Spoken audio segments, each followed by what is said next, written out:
underline. Omong dikit tapi nyelekit. Bersama Om Bob. Om Bob, rasa-rasanya negara kita ini semakin hari semakin mengobral remisi bagi para koruptor. Ini bagaimana Om Bob menggarisbawahi masalah ini? Ya, kemarin ada peraturan yang sedang digodok oleh Menteri Kehakiman, Menkumham. Nanti kaum koruptor itu akan bisa mendapat remisi.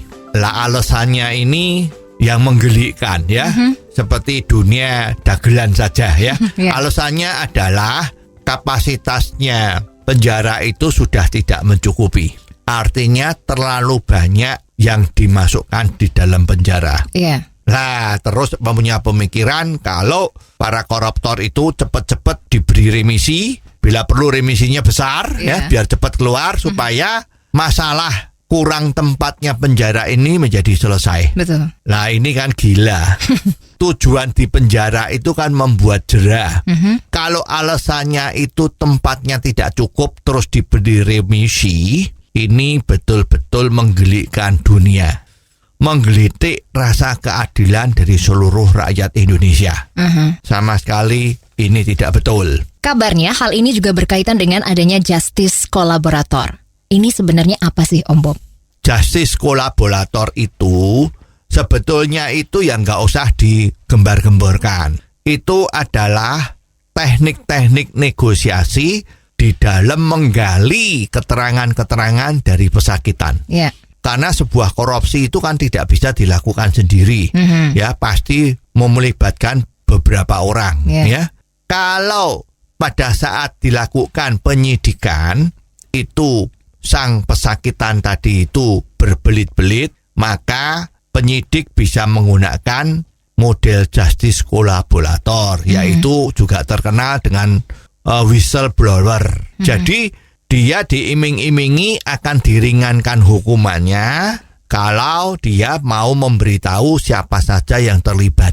Itu di dunia penyelidikan ini berlaku. Ya, jadi bukan setelah jadi justice kolaborator terus dia akan mendapat remisi pada saat pengadilan sudah memutuskan hukuman. Ini salah betul. Justice kolaborator itu mendapat potongan hukuman tapi bukan setelah didok pengadilan. Ya, jadi biasanya begini, kamu diancam hukuman 15 tahun. Tetapi kalau kamu bisa memberi bocoran siapa yang terlibat, di mana makin detail sehingga pihak yang berwajib itu lebih mudah menangkap orang-orang lain yang terlibat, maka orang itu dijanjiin nanti hukuman kamu nggak 15 tahun, mungkin jadi 12 tahun. Nah, biasanya ini pesakitan ini bisa menerima kondisi seperti ini. Ya, daripada dihukum berat, ya udah aku juga nanggung renteng dengan orang-orang yang terlibat, sehingga hukumannya dia diperingan. Katakanlah sang pesakitan itu menjadi pengkhianat dari kelompok koruptornya mereka itu. Nah, ini kan menguntungkan negara, jadi boleh diterapkan seperti itu. Salah satu alasan penjara menjadi penuh, ini pengguna narkoba seharusnya tidak ada di penjara. Mereka harus mendapatkan rehabilitasi. Bagaimana ini Om Bob? Sebetulnya itu ada peraturan atau undang-undang bahwa pengguna narkoba itu memang tidak dimasukkan penjara, tidak bisa dikriminalisasikan. Jadi pengguna narkoba itu memang seharusnya direhabilitasi, bukan masuk penjara. Itu sudah menjadi peraturan. Kalau ini terjadi, ya mestinya yang dibersihkan dari penjara itu ya orang-orang yang kena salah hukuman ini, bukan lantas koruptor yang dikasih remisi. Ini kan betul-betul dunia sudah terbalik ya. Bagaimana rencana pemerintah untuk menghapus korupsi di Indonesia ini kalau sistem peradilan kita tuh seperti ini? Nah, ini kalau sudah seperti ini yang benar harusnya gimana Om Bob? Yang betul ya sistem remisi di negara kita ini harus dihilangkan. Tidak ada lagi remisi. Dan harus mulai merubah paradigma bahwa penjara kita ini bukan mendidik orang untuk menjadi lebih baik, tetapi harus dikembalikan seperti zaman dahulu, yaitu penjara itu untuk menyengsarakan pesakitan, Ya. untuk menyengsarakan orang-orang yang berbuat kriminal, korupsi dan sebagainya ya. Jadi harus dihukum seberat-beratnya, jangan diberi kenikmatan. Ya. Misalnya sel-sel penjara itu agak sempit, ya mestinya nggak apa-apa, karena memang diharapkan mereka itu menjadi sadar dan takut untuk berbuat lagi Ya. kejahatan-kejahatannya. Kalau sekarang kan orang merasa tidak ada masalah. Kalau koruptor ketangkap kan filosofinya apes.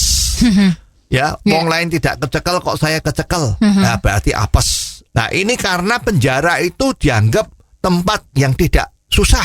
Bukan tempat yang setengah mati, tapi tempat yang bisa enjoy, ya, ketemu dengan semua teman-temannya, kongko-kongko, nonton TV, macam-macam. Bahkan ada yang punya handphone, ya, banyak tuh cerita seperti itu. Ya. Jadi saya pikir harus berubah total. Penjara adalah penjara, bukan lembaga untuk mengembalikan manusia jahat menjadi manusia baik, tetapi harus menjadi tempat membuat orang sengsara kalau dia berani berbuat jahat.